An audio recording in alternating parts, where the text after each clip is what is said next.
I'm a glutton for punishment when it comes to the circus that is modern day evangelical Christianity. Last night, my wife and I were sitting downstairs, and I was working on either something this or something else at the time. And on the news, there was this downtown, I forget what city it was. They're going to have their church in a bar. And the pastor apparently said that if the people aren't going to come to church, we'll bring the church to the people. And the anchors proceeded to mock Christianity. They can serve alcohol there? Oh, I don't know. What happens to communion? Oh, I don't know. It's funny, church in a bar, communion, liquor. They mock our attempts at relevancy, and they're right to do so. There is nothing more relevant than being at peace with God.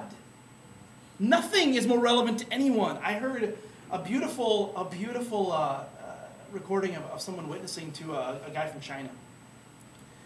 And this guy didn't know anything about Jesus. He referred to Jesus as the God of Western people. And then the guy says, he's actually everybody's God, but I can understand why you'd say it that way. And he had no perception of who Jesus was, what the cross was about, nothing. And he was walked through that, you're a sinner. Here's why. Here's what the law says.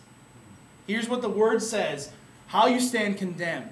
And here's what you deserve. And he confessed, well, if this is true, then yes, I deserve condemnation.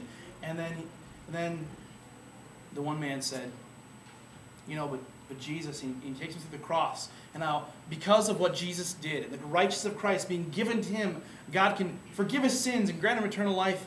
And this Asian gentleman said, wow, this Jesus is very kind. Very kind. There's nothing more relevant than the proper understanding and articulation of the gospel. Paul Washer says we try to make churches, a lot of times, or activities, too much of a Six Flags over Jesus. In other words, they'll come for the show, they'll come for the fun, they'll come for the fire and the motorcycles and the whatever, or the, it's in a bar, it sounds kind of cool, maybe whatever, I don't know, I won't look like some kind of old, stodgy church guy or whatever. What you win them with, you win them to. And if you don't win them with the gospel, they haven't done anything. We become like Pharisees. We go around the world, we do all this marketing to make twice, the son of hell and a convert that we already are.